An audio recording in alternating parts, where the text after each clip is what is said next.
So this is the second chapter in your Maths 2 Measures of Dispersion. This is one of the important chapter as far as statistics maths paper 2 is concerned for your 11th standard. In this chapter we will be studying about what is the meaning and definition of dispersion. What do we mean by absolute and relative measures of dispersion, range of data. Then we will be studying semi-interquartile range, that is QD. Okay, quartile deviation also sometimes we say. So definitely we know quartiles in the last class. So we will be using to find out this semi-interquartile range or quartile deviation. Then we have two new statistical tools. Like अभी तक हमारे पास 10 में mean median और mode था. अब हम किसी भी डेटा का वेरिएंस या तो स्टैंडर्ड डेविएशन भी फाइंड कर सकते हैं. And lastly we will be learning about coefficient of variation. तो ये चैप्टर में बहुत सारे फॉर्मूलेज हैं, थोड़े कैलकुलेशंस भी हैं, तो वो बहुत अच्छे तरीके से आपको आना चाहिए. ठीक है, okay. Now there are so many statistician who has given different definition for dispersion. So let us go through few of them. Let's recall what are they saying. Concept of constant and variable. See, numbers are constant, whereas x, y, these are variables. Average, we all know what do we mean by average. Sum of all the observations upon number of observations. Then computation of mean for ungrouped and group, how we used to do. Quartiles, ये सब requirement है. ठीक है. So there was a statistician, you know, George Simpson and Kafka. What he said, what they said, an average does not tell the full story. Yes, it is hardly full representative of a mass unless we know the manner in which the individual items scattered around it. A further description of the series is necessary if we are going to gauge how representative the average is. So, average will not give a perfect idea about the data. It doesn't give a perfect idea. अभी suppose मैंने अगर बोला अरे इस class का average marks 30 है out of 50, it doesn't tell that कि अभी हो सकता है किसी का जीरो भी है, बट एवरेज 30 बोल दिया तो जीरो वाले को भी 30 कंसीडर हो गया, और जिसको 50 में से 50 आया उसको भी 30 कंसीडर हो गया. But we are because we are calling as average percentage, right? So an average does not tell the full story. It is hardly fully representative of a mass unless we know the manner in which the individual items scattered around it. So there is a requirement of some other statistical tool apart from mean average, so that we can tell more about the data. Let us observe this. In the earlier classes, we have learned about the measures of central tendency. तो जो हम mean median mode find करते थे, that is called as measure of central tendency. Okay, such as average tells us only about the central part of the body, but it does not give any information about the spread of the data. For example, consider the runs scored by three batsmen in a series of 5 one-day international. अभी suppose X batsman है, उसने 90 score किया पहले match में, right? Then he scored 17.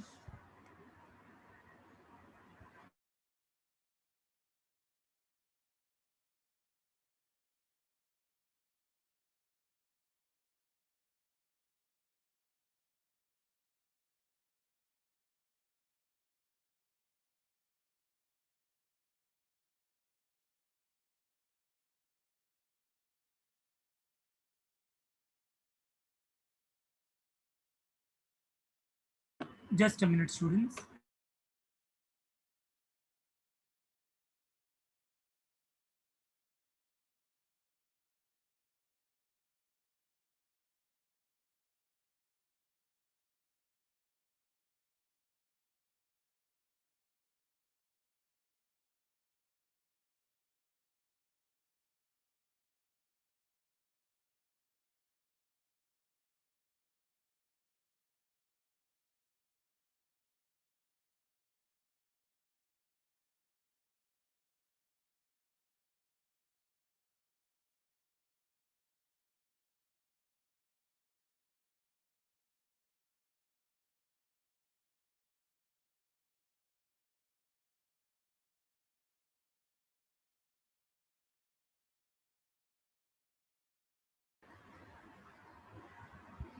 I'll repeat again.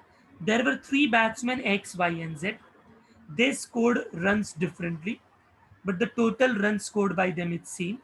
The average marks by them is same. Okay, average runs are same. So this average cannot tell about the runs scored by them in each match, right?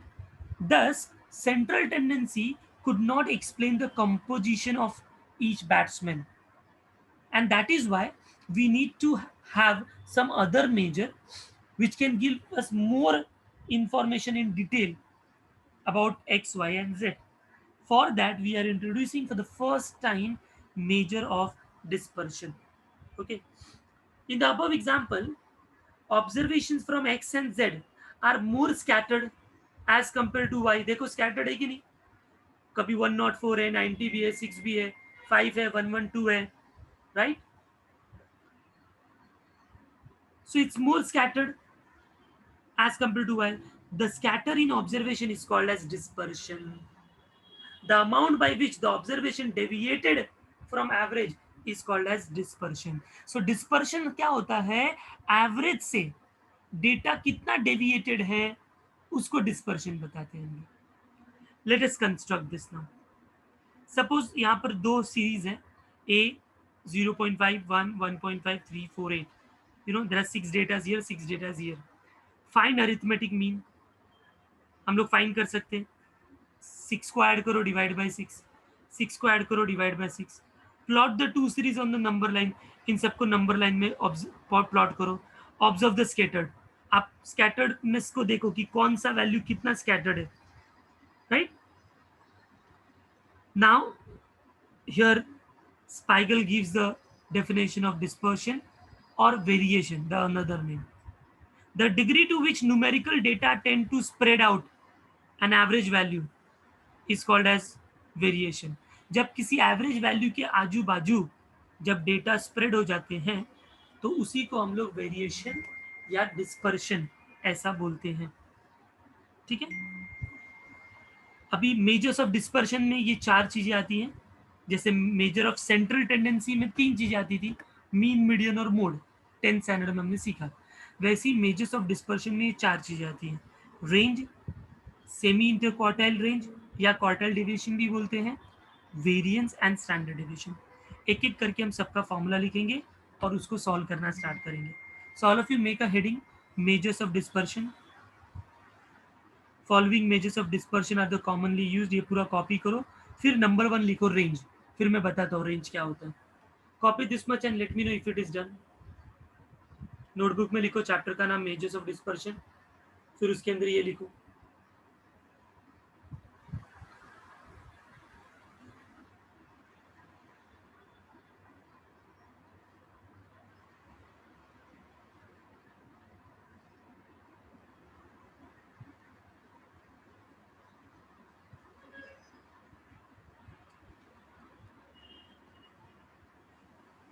Range, semi interquartile range और QD, variance and standard deviation.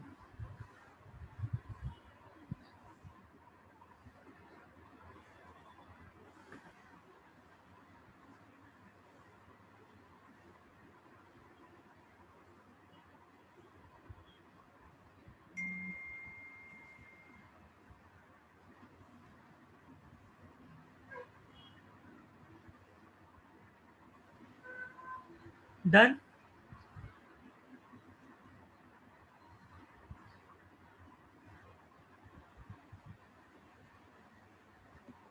Okay. Now range. First, write down number 1 range and write down this formula only.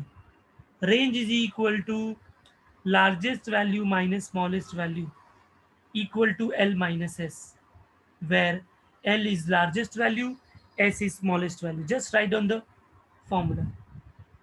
This one.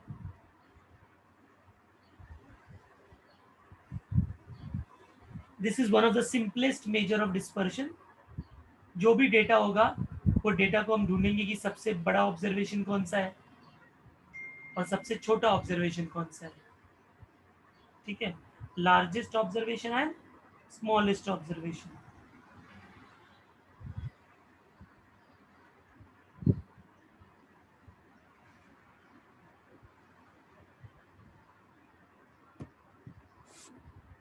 Fine. I think it's done now. Now let's see few solved examples. Range कैसे find करेंगे, ये देखो question. Following data gives 10 students in a certain school, weight of a 10 students in a certain school, find range. तो ये data में सबसे smallest value है 36, सबसे लार्जेस्ट वैल्यू है 73, देयरफॉर रेंज हो गया 73 minus 36 37. So simple. Yes. Question number 2, calculate range. तो रेंज क्या है, तो ये सैलरी है 33,000 टू 5,000 बिकॉज हंड्रेड्स में लिखा है, 5,000 टू 7,000. तो इसमें सबसे स्मॉलेस्ट क्या होगा, 30 होगा, और सबसे लार्जेस्ट क्या होगा, 150 होगा. राइट. सो बस 30 is smallest, 150 is largest. So 150 minus 30, 120 is the range. He understood everyone. समझ में आ रहा है सबको. 2 लाइन के अंदर आंसर प्रूफ. ठीक है. चलो, फॉर्मूला लिख लिया आपने. अभी नेक्स्ट लिखो heading. Second, quartile deviation bracket में सेमी इंटर क्वार्टाइल, उसका ये फॉर्मूला लिखो डायरेक्ट यहाँ पर. Q D is Q3 minus Q1 upon 2. Q3 minus Q1 को बोलते हैं inter quartile range upon 2.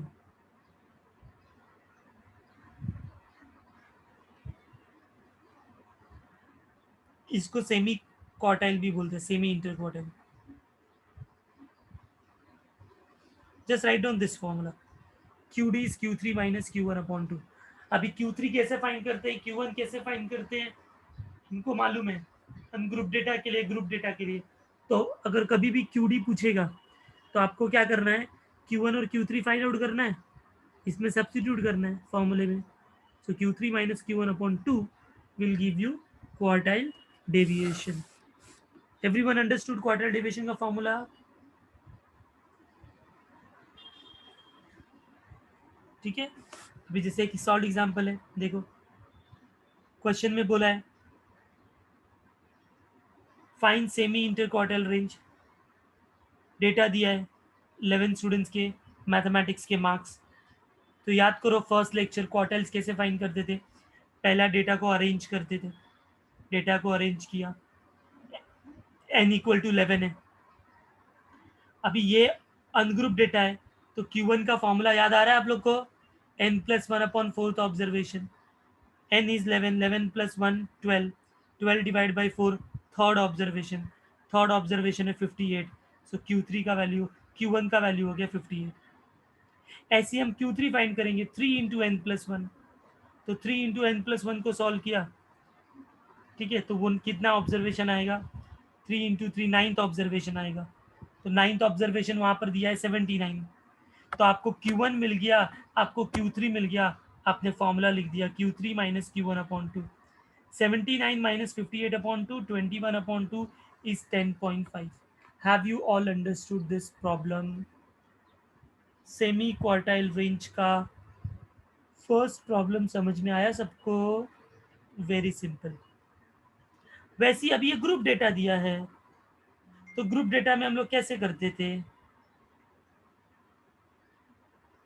Yes. Group data में हम लोग कैसे करते थे. हाँ, तो क्वार्टाइल्स तो फर्स्ट चैप्टर ही है ना, तो शुभम फर्स्ट चैप्टर का ही लगेगा. तो देखो हम लोग टेबल बनाते थे और CF लिखते थे. बाद में Q1 फाइंड करने के लिए पहले n/4 फाइंड करते थे, उससे पता चलता था क्वार्टाइल किसके रेंज में है. फिर हम बाकी का डेटा निकाल के Q1 फाइंड करते थे. फिर Q3 करने के लिए 3n/4 फाइंड करते थे. फिर थर्ड क्वार्टाइल किधर रेंज लाई करता है वो करते थे, और उससे थर्ड क्वार्टाइल फाइंड करते थे हम लोग.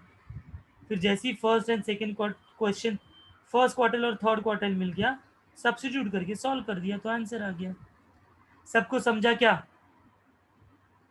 ये मैंने फास्ट इसलिए किया क्योंकि ये आपने किया है, इसमें मुझे कुछ बताने की ज़रूरत नहीं है. Already you know how to do it.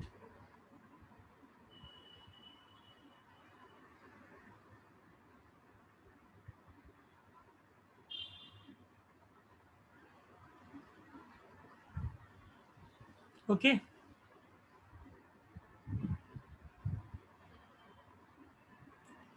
चलो हम लोग स्टार्ट करते हैं अभी एक्सरसाइज। अभी देखो एक्सरसाइज 2.1, क्वेश्चन नंबर 1 2 3। मुझे बताने की जरूरत नहीं है, जल्दी से करो। रेंज फाइंड करना है, सेकंड में भी रेंज फाइंड करना है, थर्ड में भी रेंज फाइंड करना है। अभी मैंने बताया रेंज कैसे फाइंड करते हैं। Start doing it, come on. 5 minutes देता हूँ, तीनों क्वेश्चन हो जाने चाहिए।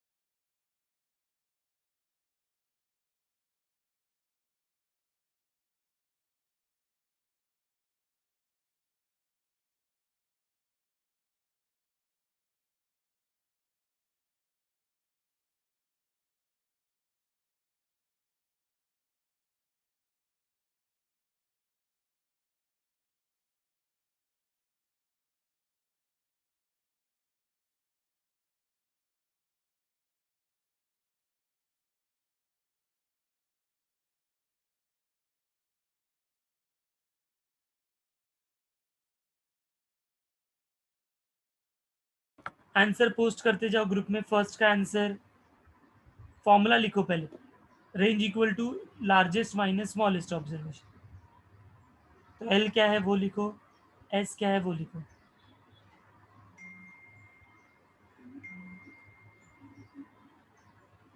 फिर एल माइनस एस, जल्दी जल्दी।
यस, सो रेंज, फर्स्ट का रेंज का answer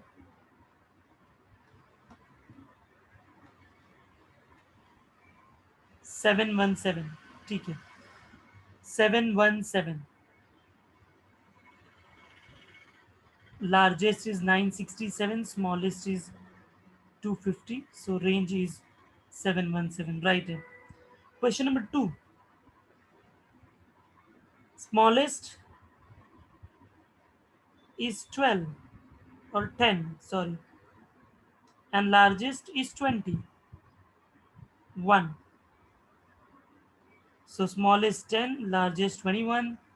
So range is 21 minus 10, 11. और थर्ड में स्मॉलेस्ट 62, लार्जेस्ट 72। क्लास देखने का, फ्रीक्वेंसी नहीं। यहाँ भी हमने, यहाँ पर क्या है, नंबर ऑफ मिस्टेक्स है, यहाँ पर क्लास नहीं है, इसके लिए ये देखना है। बट जब क्लास रहेगा तो क्लास को देखना है। 62 72, तो 72 माइनस 62 10। सो आई होप सबको क्वेश्चन नंबर 1 2 3 ऑफ 2.1 हो गया रहेगा।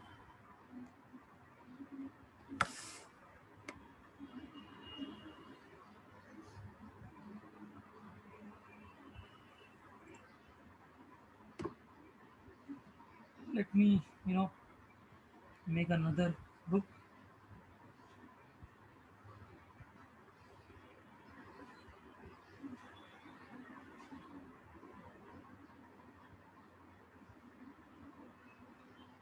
Measures of dispersion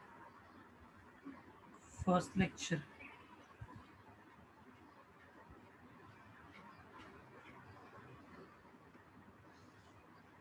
So first exercise is based on only two formulas, range and QD. So range is largest minus smallest, and quartile deviation is Q3 minus Q1 upon 2. Okay, these are the two formulas which we are using. So now exercise 2.1, question number 1, 2, 3 is done. Now question number 4. In question number 4, सी हमको क्या find करना है, quartile deviation. अभी आप सबको मालूम है quartile deviation कैसे फाइंड करते हैं, ये सर नो स्टूडेंट्स. आपको Q1 निकालना है और Q3 निकालना है, बाद में फॉर्मूले में पुट करना है. अब Q1 Q3 कैसे निकालते थे वो आपको मालूम है. ठीक है, चलो स्टार्ट करो. पहले डेटा को अरेंज करते थे, राइट. सी अभी ये पार्ट मुझसे मत कराओ, ये आपको आना चाहिए खुद से. अरेंज द डेटा फर्स्ट है.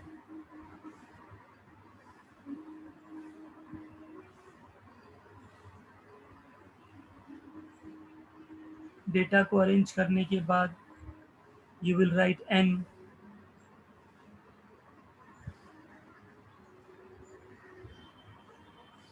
What ever order you want, ascending descending. Normally हम लोग असेंडिंग लिखते हैं, स्मॉलर से greater, so that's easy to understand.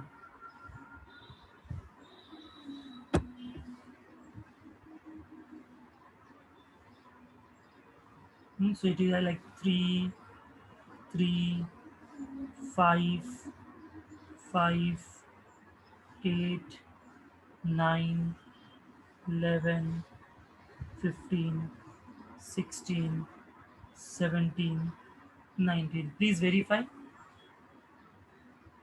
Very good. Some of you are giving the answers for Q1. Absolutely fine. N equal to 11. तो अभी data भी arrange हो गया, तो अब हम Q1 का फॉर्मूला यूज़ करेंगे. Q1 इक्वल टू होता है n+1 अपॉन फोर्थ टर्म या ऑब्जर्वेशन. तो ये तो 11 हो जाएगा, 11+1 अपॉन फोर्थ टर्म. तो 11+1 12, 12 divided by 2 is third term. So what is the third term in the data? 5. So you got Q1 as 5. Now we will find out Q3. Right? So Q3 का formula 3 into n+1 upon fourth observation term. So this will become 3 into 11+1 upon fourth, right?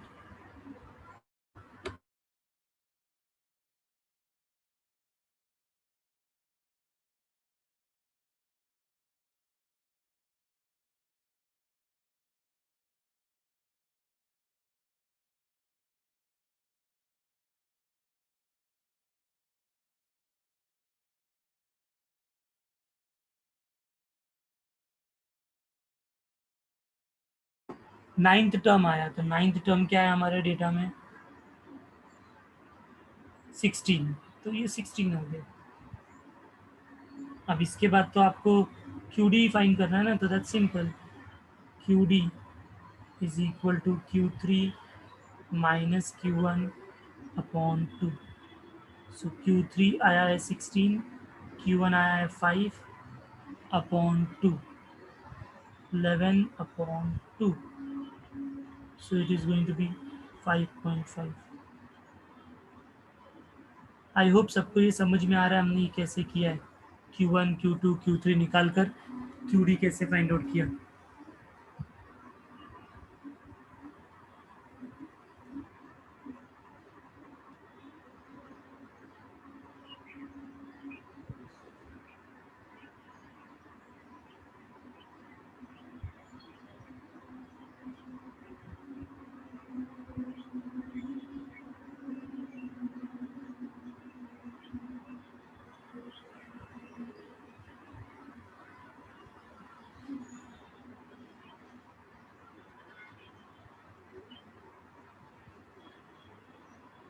Yes, everyone done?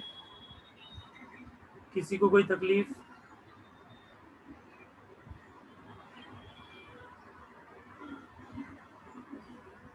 Okay fine. Now देखो, अभी question number 5 भी वैसा ही है बच्चों। देखो जरा, आ जाएगा क्या? क्यूडी, डेटा को अरेंज करो, फिर n+1/4 4 आ जाएगा question number 5। Question number 6 same way, C F निकालते थे, याद है क्या? डायरेक्ट हम निकालते थे n+1/4 observation. We all remember X और एफ के डेटा का भी फॉर्मूला वही होता था, n+1/4। बट उसके लिए एक्स, एफ और सी एफ का कॉलम बनाना पड़ता है, दैट्स ऑल। चलो ठीक है, फटाफट करते हैं। 6 सब जल्दी जल्दी लिखो, X, F, C F. X, F and C F.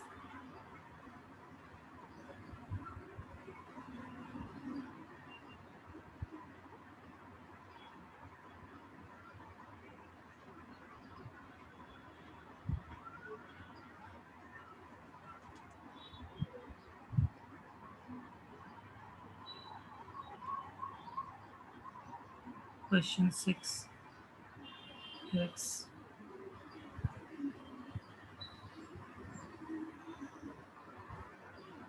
24, 25, 26,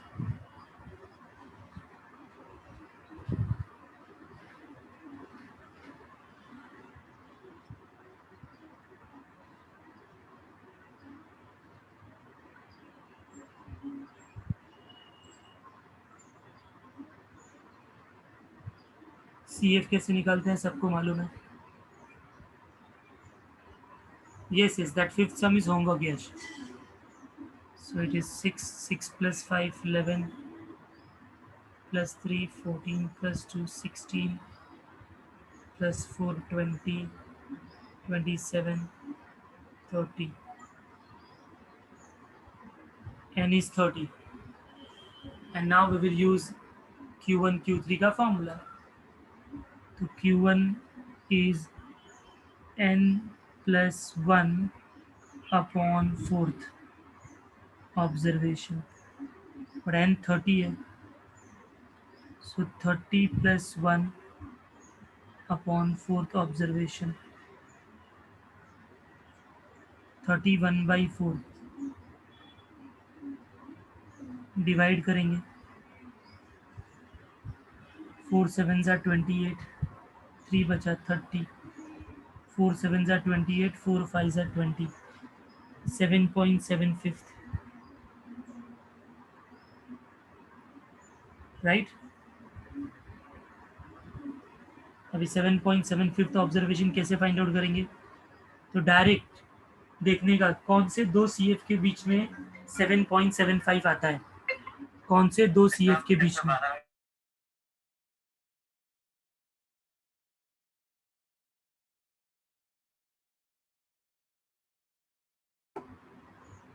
7.75 किसके किसके बीच में आता है? तो 6 और 11 के बीच में आता है। तो 6 और 11 के अगर बीच में आता है, इसका मतलब वो कहाँ लाई करेगा? नीचे वाले में, राइट। सो नीचे वाले में आपका Q1 आ जाएगा, यानी इसका आंसर क्या होगा? 25। So this is 25।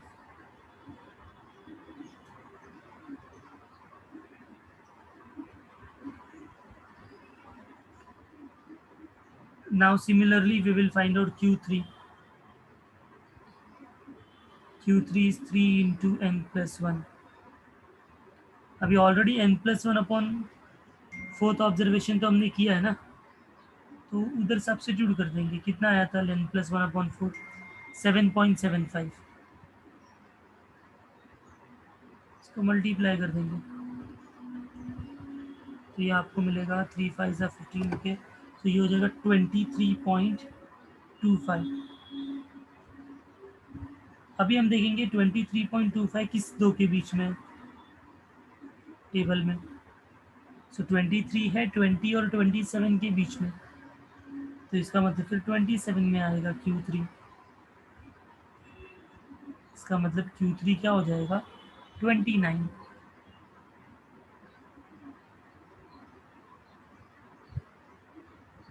सो आ गया हमको Q1 आ गया और Q3 आ गया।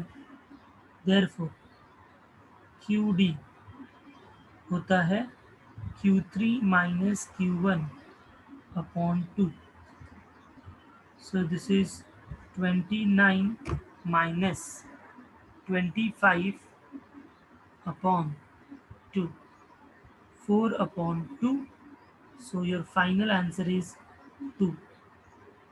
So quartile deviation will come 2. कितने लोग का हो गया मेरे साथ?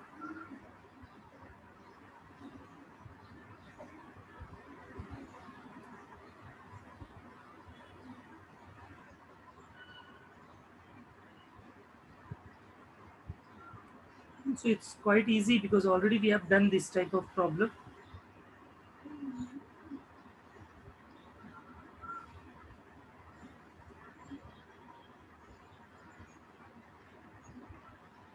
Fine. Moving ahead, seventh one, class interval वाला है, तो L प्लस n बाई 4 वाला टाइप, राइट? तो सेवेंथ एंड एट्थ, ठीक है, एट्थ में तो CF भी दे दिया है, यानी वो भी टेंशन नहीं। चलो ठीक है, फिर भी एक प्रैक्टिस के लिए सेवेंथ या एट्थ में से कोई एक प्रॉब्लम कर लेते हैं। एट्थ प्रॉब्लम कर लेते हैं, सेवेंथ होमवर्क लेते हैं। Class interval, frequency and CF सब लिख लो फटाफट।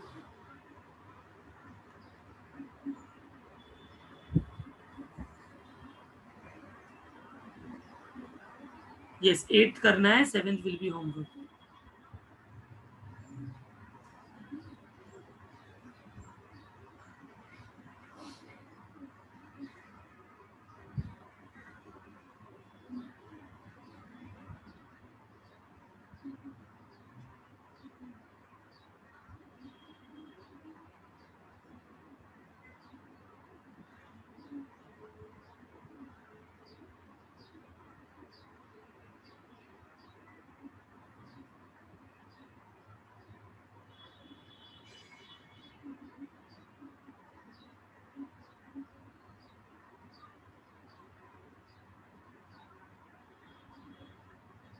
Okay, frequency is also given.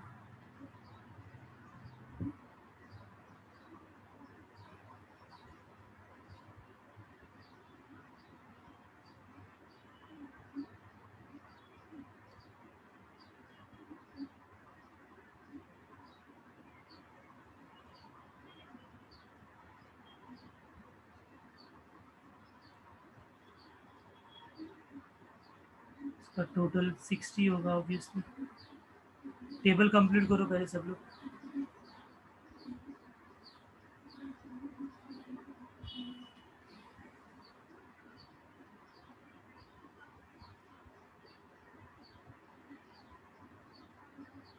Okay, now after this what we used to do students, after table, ये क्लास इंटरवल वाला टाइप है, यानी एल वाला है वो फॉर्मूला वाला। तो पहले हम हेडिंग लिखते थे, क्वार्टल्स में सब मैंने पढ़ा है ये। टू फाइंड Q1, और उसके लिए हम क्या फाइंड करते थे पहले, n/4। n कितना है 60, 60 divide by 4, that gives us 15। ये 15 बताएगा that n Q1 lies in which class. So Q1 lies in, 15 को देखो किसके किसके बीच में है, तो 10 और 26 के बीच में है, तो इधर आ जाएगा। तो Q1 lies in 14 to 16, right, 14 to 16। जैसे ये पता चल गया, लोअर लिमिट 14 मिल गया, हम फ्रीक्वेंसी उसका क्लास का निकालेंगे, CF उसके पहले वाले क्लास का निकालेंगे, H होता है बीट, तो 14 to 16 मतलब उसका बीट है 2। देख लेते जरा फ्रीक्वेंसी, 14 to 16 में फ्रीक्वेंसी है 16 और उसका CF होगा 10, 16 और यहाँ पर 10। Right.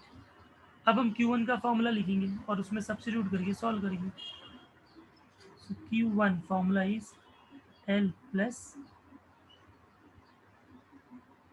n/4 minus CF into H upon F. Substitute and solve. L is 14, n/4 निकाला है 15, minus CF is 10, H is 2 और फ्रीक्वेंसी है 16। यस, तो ये हो जाएगा 14 plus 15 minus 10 is 5 into 2 8s are. So this will be 14 plus 5/8. 5/8 को divide कर लो, 0.86 ज़ा 48, फिर 20 बचेगा, 8 2 ज़ा 16, फिर 8 5 ज़ा 40। So your answer will be 14.625 for Q1। समझो और मुझे बताओ कोई डाउट है क्या आपको इसमें।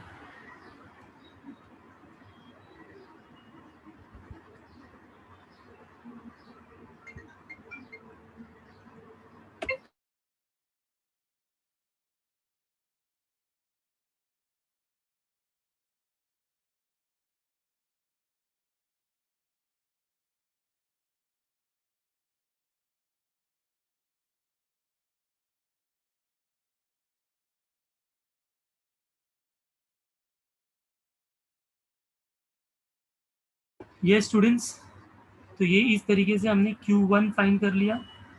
अब ऐसे आप Q3 करो। चलो start Q3।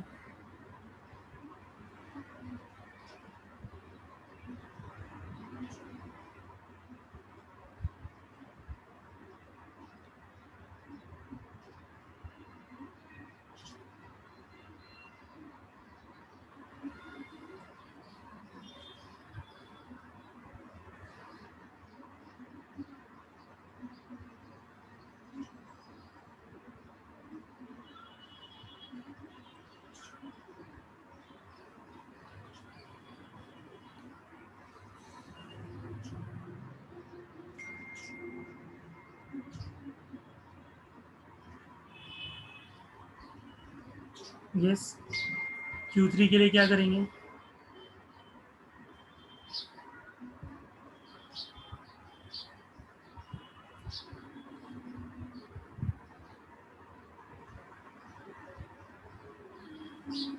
To find Q3, सबसे पहले तो हम 3n/4 फाइंड करेंगे।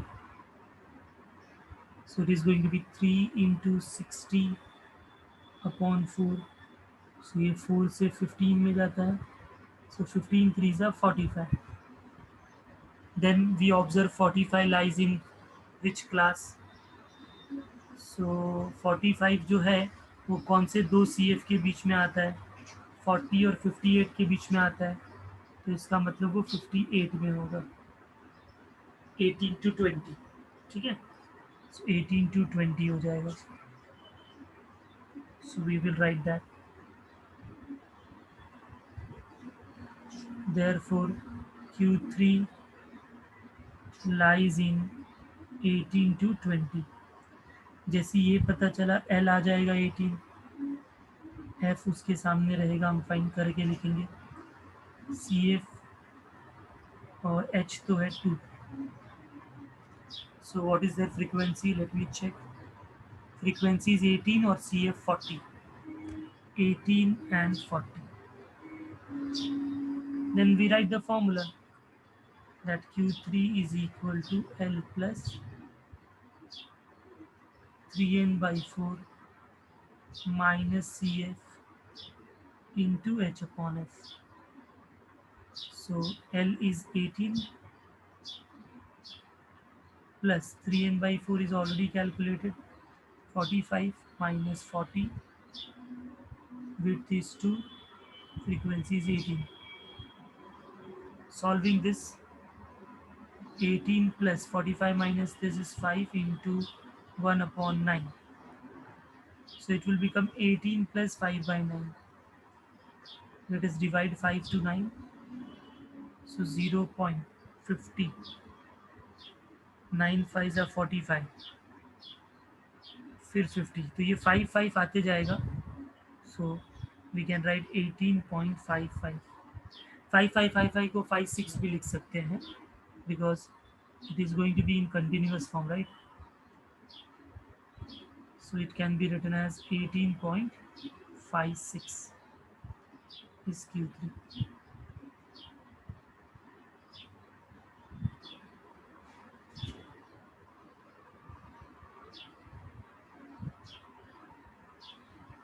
And therefore finally Q3, QD. So QD is Q3 minus Q1 upon 2. So 18.56 minus 14.625. Since वो पहला वाला 3 डिजिट में था ना, तो इसको भी हम 3 डिजिट रखते हैं. 5 5 और फिर 6 करते हैं. ठीक है, तो क्या कैलकुलेशन थोड़ा ईजी होगा. 556 minus 14.625 upon 2. 6 minus 5 1, 5 minus 2 3, 15 minus 6 9, and this is 3. So let us divide this. 2 1s are 2 9s are 2 6s are 2 5s are,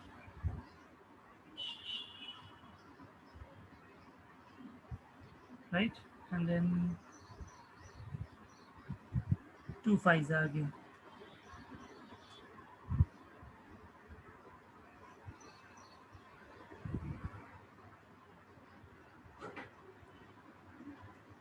So 1.9655 something will be your QD.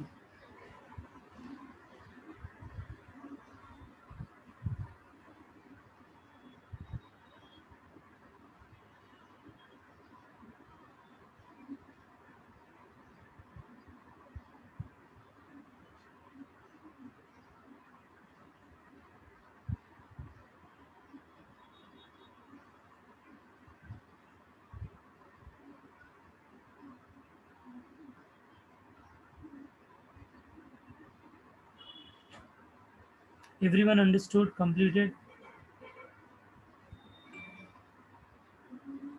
ये ऑलरेडी फर्स्ट चैप्टर में हमने learn किया था, उसी का continuation ये.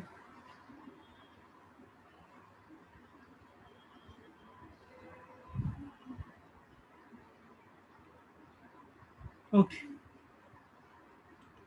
so the first exercise is completed of measures of dispersion successfully.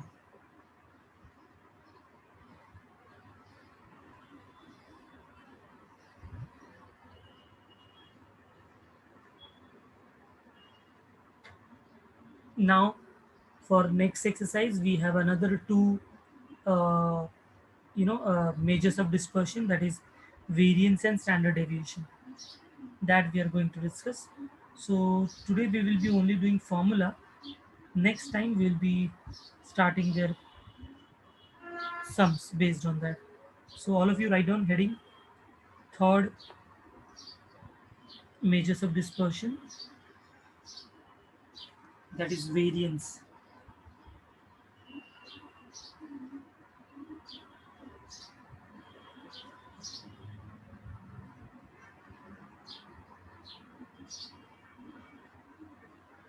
Okay, so variance of x is denoted by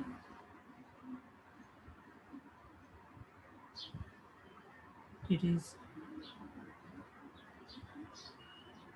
denoted by either we write v of x or we write var of x or we write sigma square.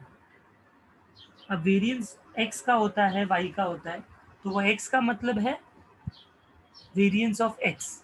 ठीक है, square रहना चाहिए. इस symbol को हम sigma बोलते हैं, sigma square x, sigma x square. ठीक है, इसका फॉर्मूला बहुत सारे फॉर्मूलेज हैं, एक एक करके लिखेंगे. वेरिएंस ऑफ एक्स का first formula summation xi minus x bar the whole square upon n.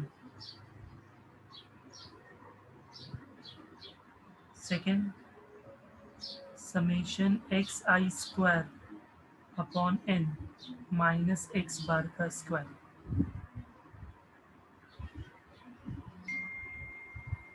Next, summation fi xi minus x bar का square upon summation fi,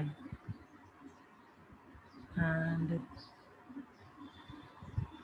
next will be summation fi xi square upon summation fi minus X bar का square. ये 4 formulas है variance के.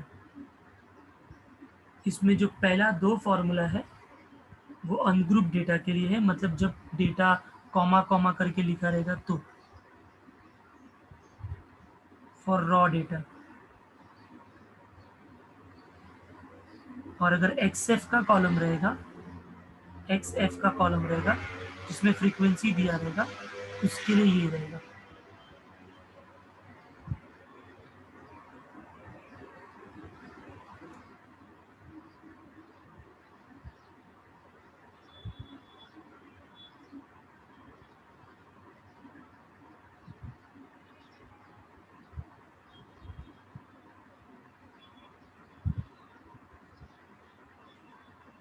So please write down these formulas. ध्यान से first term में summation X I minus X bar the whole square है upon N, उसको ही सॉल्व करके ये सेकेंड आता है. थर्ड वाले में क्या क्या चेंजेस है, फर्स्ट वाले का कॉपी है वो. एफ आई आ गया और एन के जगह समेशन एफ आई. यहाँ पर भी एफ आई आ गया और एन के जगह summation F I. That's all.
Yes. What is the meaning of N F sir? N F किधर है? एफ ही है ना हर जगह तो. एफ मतलब फ्रीक्वेंसी. अच्छा ये एन नहीं है, ये एक्स एफ है. क्वेश्चन में आता था ना, एक्स होता था और एफ होता था, ऐसा डेटा होता था, तो मैंने बोला ऐसा टाइप की सम के लिए ये दोनों फॉर्मूले. और जब कॉमा कॉमा करके रहेगा ना डेटा, तो उसके लिए पहले 2 फॉर्मूले. समझे यश?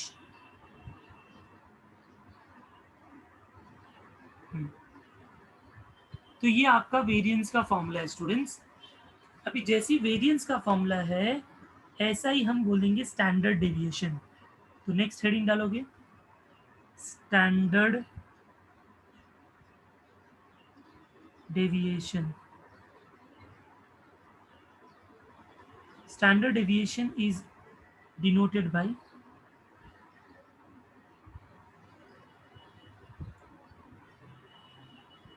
या तो हम बस एस डी लिखते हैं, एस डी.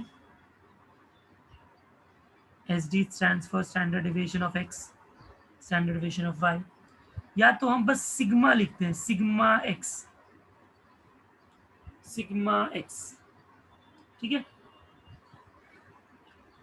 अभी सबसे पहला जो फॉर्मूला है स्टैंडर्ड डेविएशन का वो ये है कि जो स्टैंडर्ड डेविएशन होता है वो वेरिएंस का रूट होता है। यानी अगर आपको वेरिएंस बाय हार्ट है तो स्टैंडर्ड डेविएशन सेम होता है, बस उसमें क्या होता है, रूट लग जाता है। इसके लिए वेरिएंस का फॉर्मूले में, वेरिएंस के फॉर्मूले में सिग्मा स्क्वायर है, तो स्टैंडर्ड डेविएशन के फॉर्मूले में वो सिग्मा स्क्वायर नहीं है। देखो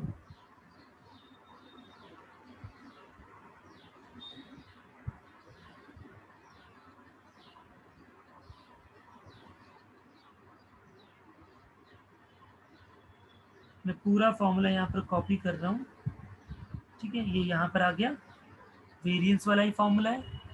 अब मैं क्या करूँगा, बस इस वेरिएंस की जगह मैं स्टैंडर्ड डेविएशन लिखूंगा, एस डी, या तो मैं जस्ट सिग्मा लिखूंगा, स्क्वायर नहीं लिखूंगा, और इन सब में मैं रूट लगा दूंगा, तो वो स्टैंडर्ड डेविएशन का फॉर्मूला हो गया। सेम वे ये जो ऐसे वाले टाइप के डेटा के लिए रहेगा, और ये दोनों जब x का कॉलम होगा और f का कॉलम होगा उसके लिए ये दोनों रहेंगे। सबको फॉर्मूले का लॉजिक समझ में आया, कैसे हमको याद रखना है?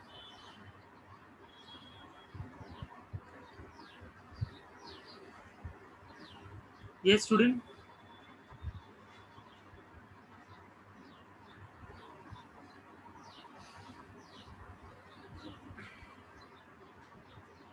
ठीक है, तो ये होमवर्क में आपको सारे फॉर्मूले 5 टाइम्स लिखने हैं, 5 टाइम्स ईच फॉर्मूला, जैसे मैंने लिखा है वैसा।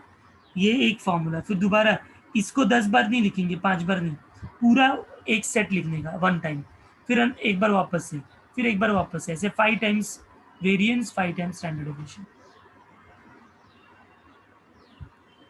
मैं ये आपको पीडीएफ भी भेज दूंगा आपके ग्रुप में।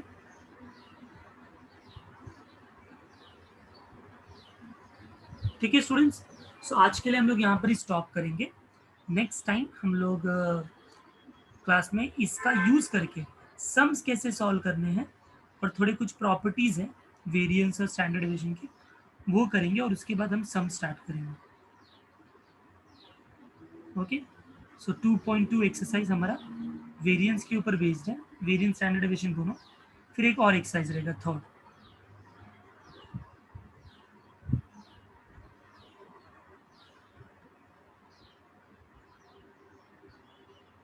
फॉर्मूला लिख कर हो गया सबका कि किसी का बाकी है?